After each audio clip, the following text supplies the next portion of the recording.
मैंने तुमसे शादी करके अपनी जिंदगी की सबसे बड़ी गलती की थी। ना तुम्हारे पास पैसा है, ना बड़ा घर, ना कोई पहचान। शर्म आती है मुझे तुम्हें अपना पति कहते हुए। बहू, हम गरीब जरूर है, लेकिन मेरा बेटा बहुत मेहनती है। मेहनत से पेट भरता है, सपने नहीं।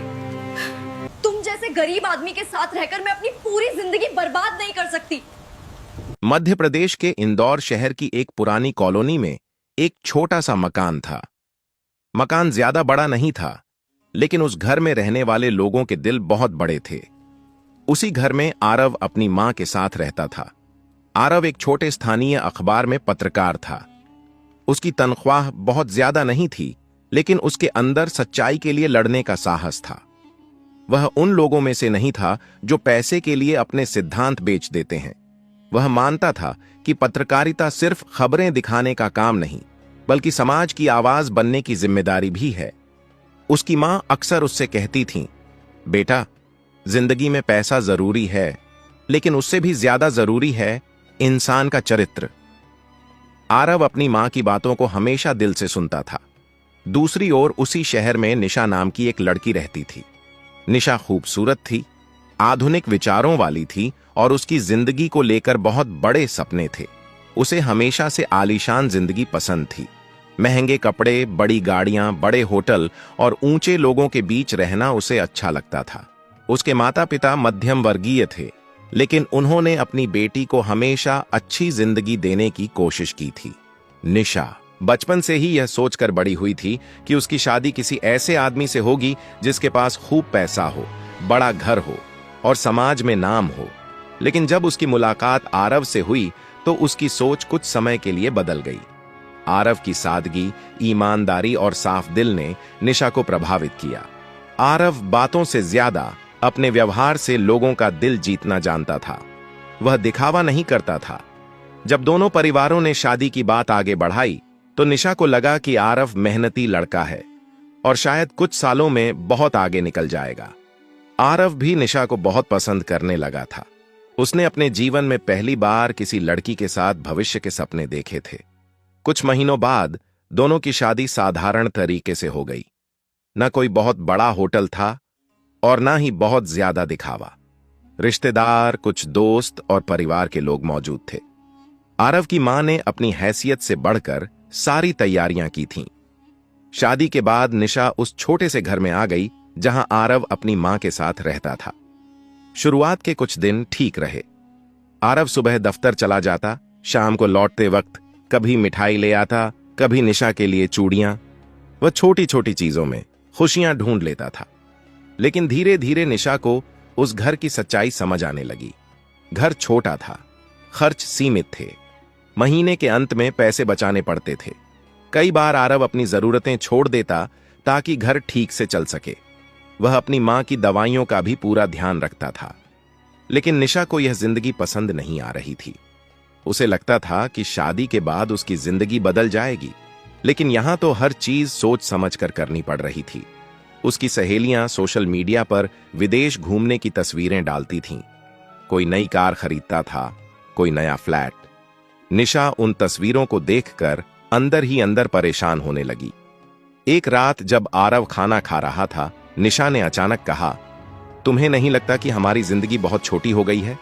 आरव ने उसकी तरफ देखा और मुस्कुराकर बोला, छोटी नहीं है निशा, बस साधारण है, लेकिन मैं मेहनत कर रहा हूं, एक दिन सब ठीक होगा। निशा ने गहरी सांस ली और कहा, मेहनत से सिर्फ बिल भरते हैं आरव, सपने पूरे नहीं होते। आरव कुछ पल चुप रहा। उसने पहली बार महसूस किया कि निशा के मन में कहीं ना कहीं असंतोष बढ़ रहा है, लेकिन उसने बात को वहीं खत्म कर दिया। उसे लगा समय के साथ सब ठीक हो जाएगा। दिन बीतते गए और घर का माहौल बदलने लगा। निशा अब छोटी छोटी बातों पर नाराज होने लगी थी।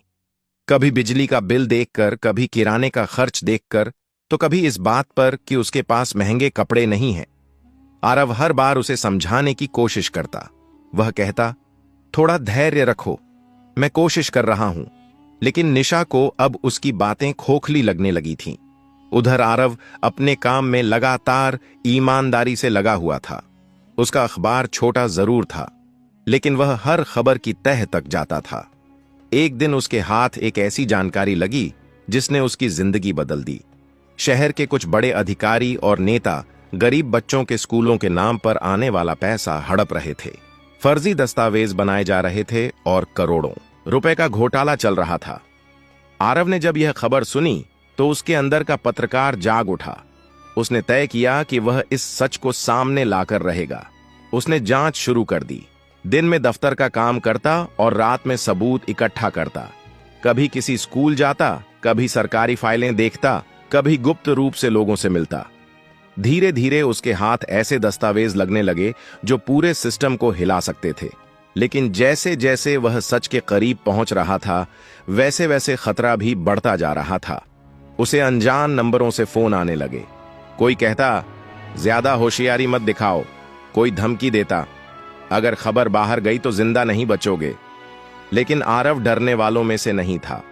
वह जानता था कि अगर वह पीछे हट गया तो उन गरीब बच्चों का भविष्य हमेशा के लिए अंधेरे में चला जाएगा। घर में भी हालात खराब होते जा रहे थे। निशा अब अक्सर देर रात तक फोन पर किसी से बात करती रहती। वह इंटरनेट पर महंगे फ्लैट और कारों की तस्वीरें देखती रहती।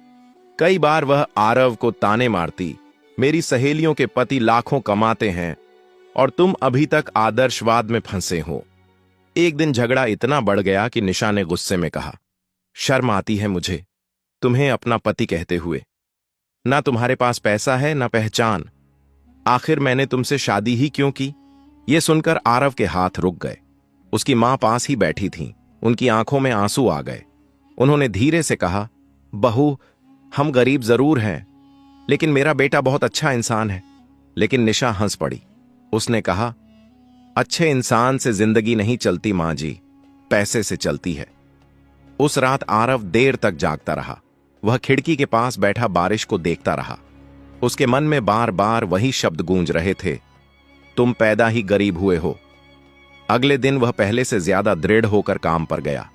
उसने तय कर लिया था कि चाहे कुछ भी हो जाए, वह सच सामने लाकर रहेगा। कई दिनों की मेहनत के बाद उसे एक ऐसी फाइल मिली जिसमें पूरे घोटाले का रिकॉर्ड था। फर्जी साइन, नकली बिल, करोड़ों रुपए के लेन देन और कई बड़े नेताओं के नाम। आरव समझ चुका था कि अब उसकी जान खतरे में है। उसी दौरान एक रात निशा ने उससे साफ शब्दों में कहा, या तो पैसा कमाओ या मुझे भूल जाओ। आरव ने उसे बहुत समझाने की कोशिश की। उसने कहा, बस थोड़ा समय और दे दो निशा, मैं सब ठीक कर दूंगा। लेकिन निशा का धैर्य खत्म हो चुका था। उसने कहा, तुमसे कुछ नहीं होगा। मैं अपनी पूरी जिंदगी इस गरीबी में बर्बाद नहीं कर सकती। कुछ दिनों बाद निशा घर छोड़कर चली गई। जाते समय उसने एक बार भी पीछे मुड़कर नहीं देखा। आरव की मां दरवाजे पर खड़ी रोती रही, लेकिन आरव की आंखों में आंसू नहीं थे। उसके अंदर अब सिर्फ दर्द और आग बची थी। उसने खुद को पूरी तरह काम में झोंक दिया। दिन रात सबूत इकट्ठा करता रहा। आखिरकार एक रात उसने पूरी रिपोर्ट तैयार कर ली। उसने सारे दस्तावेज राष्ट्रीय चैनल के एक वरिष्ठ पत्रकार को भेज दिए, ताकि अगर उसके साथ कुछ हो जाए तो सच दब ना सके। उसी रात जब वह ऑफिस से घर लौट रहा था, अचानक पीछे से एक काली गाड़ी आकर रुकी। कुछ लोग बाहर निकले और बिना कुछ कहे आरव को पीटना शुरू कर दिया। सड़क सुनसान थी, बारिश हो रही थी। आरव जमीन पर गिर चुका था, लेकिन वे लोग लगातार उसे मारते जा रहे थे। उनमें से एक चिल्लाया, बहुत बड़ा पत्रकार बनता है। कुछ देर बाद वे लोग उसे खून से लथपथ सड़क पर छोड़कर चले गए। सुबह कुछ लोगों ने उसे अस्पताल पहुंचाया। जब उसकी मां अस्पताल पहुंची तो बेटे की हालत देखकर उनकी चीख निकल गई। डॉक्टर ने कहा, अगर थोड़ा और देर हो जाती तो इन्हें बचाना मुश्किल था। लेकिन इस हादसे ने आरव को कमजोर नहीं किया। अस्पताल से निकलते ही उसने अपनी पूरी रिपोर्ट सार्वजनिक कर दी। अगले ही दिन पूरे देश में हड़कंप मच गया। टीवी चैनलों पर एक ही खबर चल रही थी, गरीब बच्चों के स्कूल घोटाले का पर्दाफाश। कई नेताओं के नाम सामने आए। अधिकारियों की गिरफ्तारी शुरू हो गई। देश भर में लोग उस पत्रकार की तारीफ करने लगे जिसने अपनी जान जोखिम में डालकर सच सामने लाया। धीरे धीरे आरव का नाम पूरे देश में फैल गया। राष्ट्रीय चैनल्स उसे इंटरव्यू के लिए बुलाने लगे। लोग उसे ईमानदार पत्रकारिता की मिसाल कहने लगे। वहीं दूसरी ओर निशा अब करण नाम के एक अमीर बिजनेसमैन के साथ रहने लगी थी। करण के पास पैसा था, बड़ी गाड़ियां थीं और वही चमकदार जिंदगी थी जिसकी तलाश निशा हमेशा से करती आई थी। एक दिन निशा अपने आलीशान फ्लैट में बैठी टीवी देख रही थी। तभी ब्रेकिंग न्यूज चली। साहसी पत्रकार आरव शर्मा को राष्ट्रीय सम्मान। निशा के हाथ कांप गए। उसने तुरंत टीवी की आवाज बढ़ा दी। स्क्रीन पर वही चेहरा था जिसे उसने कभी गरीब और नाकाम कहकर छोड़ दिया था, लेकिन आज वही आदमी पूरे देश के सामने सम्मानित हो रहा था। बड़े बड़े मंत्री उसके साथ खड़े थे। लोग तालियां बजा रहे थे। टीवी पर आरव बोल रहा था, गरीबी इंसान की कमजोरी नहीं होती, कमजोरी होती है हालात से हार मान लेना। यह सुनते ही निशा की आंखें भर आईं। उसे वो रात याद आ गई जब उसने गुस्से में कहा था, तुम पैदा ही गरीब हुए हो। अब पहली बार उसे एहसास हुआ कि उसने किसी गरीब आदमी को नहीं छोड़ा था, उसने एक सच्चा इंसान खो दिया था। उस रात निशा सो नहीं पाई। वह बार बार टीवी पर आरव का चेहरा देखती रही। उधर आरव सफलता की ऊंचाइयों तक पहुंच चुका था। उसे एक बड़े राष्ट्रीय चैनल में नौकरी मिल गई थी। अब उसका नाम देश के भरोसेमंद पत्रकारों में लिया जाने लगा। लेकिन इतनी सफलता के बाद भी उसके अंदर कहीं ना कहीं एक खालीपन था। एक शाम वह अपनी मां के साथ मंदिर गया। मंदिर में भीड़ थी, घंटियों की आवाज गूंज रही थी। तभी उसकी नजर सामने खड़ी निशा पर पड़ी। निशा पहले जैसी नहीं दिख रही थी। उसके चेहरे पर थकान थी, आंखों के नीचे काले घेरे थे और चेहरे पर पछतावा साफ दिखाई दे रहा था। कुछ पल दोनों बस एक दूसरे को देखते रहे। फिर निशा धीरे से बोली, कैसे हो? आरव ने हल्की मुस्कान के साथ कहा, अच्छा हूं। उसकी आवाज में शिकायत नहीं थी। यही बात निशा को अंदर तक तोड़ गई। उसकी आंखों से आंसू निकल पड़े। उसने कांपती आवाज में कहा, मुझसे बहुत बड़ी गलती हो गई आरव। आरव चुपचाप उसे देखता रहा। मंदिर की घंटियां लगातार बज रही थीं। कुछ देर बाद उसने पूछा, करण कहां है? निशा हल्का सा हंस पड़ी, लेकिन उसकी हंसी टूटी हुई थी। उसने कहा, जब उसका बिजनेस डूबा वो मुझे छोड़कर चला गया। आरव ने आंखें बंद कर लीं। जिंदगी सच में बहुत अजीब होती है। जो लोग पैसे के लिए रिश्ते छोड़ते हैं, कई बार वही लोग सबसे ज्यादा अकेले रह जाते हैं। निशा रोते हुए बोली, क्या तुम मुझे माफ कर सकते हो? आरव ने शांत स्वर में कहा, माफ मैंने तुम्हें उसी दिन कर दिया था, लेकिन कुछ रिश्ते टूटने के बाद फिर पहले जैसे नहीं बनते। यह सुनते ही निशा फूट फूट कर रोने लगी। आरव की मां दूर खड़ी सब देख रही थीं। उनकी आंखें भी नम थीं, क्योंकि वह जानती थीं कि उनका बेटा बाहर से मजबूत दिखता है, लेकिन अंदर से आज भी टूटा हुआ है। उस रात आरव घर लौटा तो खिड़की के पास खड़ा होकर बारिश देखने लगा। उसे वो पुरानी रात याद आई जब वह अकेला बैठा रो रहा था और आज पूरा देश उसका नाम जानता था। लेकिन सच यही था कि सफलता इंसान के जख्म नहीं भरती, वह सिर्फ दुनिया का नजरिया बदल देती है। कुछ समय बाद सरकार ने आरव को ईमानदार पत्रकारिता के लिए बड़ा सम्मान देने का फैसला किया। समारोह में देश के कई बड़े लोग मौजूद थे। कैमरों की चमक, तालियों की आवाज और मीडिया की भीड़ के बीच जब आरव मंच पर पहुंचा तो पूरा हॉल तालियों से गूंज उठा। उसने माइक पकड़ा और कुछ पल चुप रहा, फिर बोला, यह सम्मान उन सभी लोगों के लिए है जिन्हें कभी गरीब, कमजोर या नाकाम कहकर ठुकरा दिया गया। पूरा हॉल तालियों से गूंज उठा। आरव ने आगे कहा, क्योंकि इंसान की कीमत उसके बैंक बैलेंस से नहीं, उसके चरित्र से तय होती है। उधर अपने छोटे से कमरे में बैठी निशा टीवी पर यह भाषण देख रही थी। उसकी आंखों से लगातार आंसू बह रहे थे। उसके सामने आरव की पुरानी तस्वीर रखी थी। अब उसे समझ आ चुका था कि जिंदगी में सबसे कीमती चीज पैसा नहीं, सही इंसान होता है। लेकिन कुछ सच्चाइयां इंसान को बहुत देर से समझ आती हैं। समय धीरे धीरे आगे बढ़ता गया। आरव देश के सबसे भरोसेमंद पत्रकारों में गिना जाने लगा। लोग उसकी खबरों पर भरोसा करते थे। उसकी आवाज उन लोगों की उम्मीद बन चुकी थी जो सिस्टम के खिलाफ लड़ रहे थे। लेकिन हर रात जब वह अकेला बैठता तो उसे वो पुराना छोटा घर याद आ जाता जहां एक लड़की ने उसे सिर्फ इसलिए छोड़ दिया था क्योंकि वह गरीब था। एक दिन उसकी मां उसके पास आई और बोली, बेटा, जिंदगी में आगे बढ़ जाना चाहिए। आरव हल्का सा मुस्कुराया और बोला, मैं आगे बढ़ चुका हूं मां। लेकिन मां समझ गई कि कुछ जख्म ऐसे होते हैं जो जिंदगी भर साथ चलते हैं। उधर निशा अब एक छोटे स्कूल में बच्चों को पढ़ाने लगी थी। महंगे कपड़े, बड़ी गाड़ियां और चमकती पार्टियां उसकी जिंदगी से जा चुकी थीं। अब उसके पास सिर्फ पछतावा था। वह रोज टीवी पर आरव को देखती और हर बार उसकी आंखें झुक जाती, क्योंकि अब उसे समझ आ चुका था कि गरीब आरव नहीं था, गरीब उसकी सोच थी। एक शाम स्कूल से लौटते वक्त उसने सड़क किनारे एक छोटे बच्चे को देखा।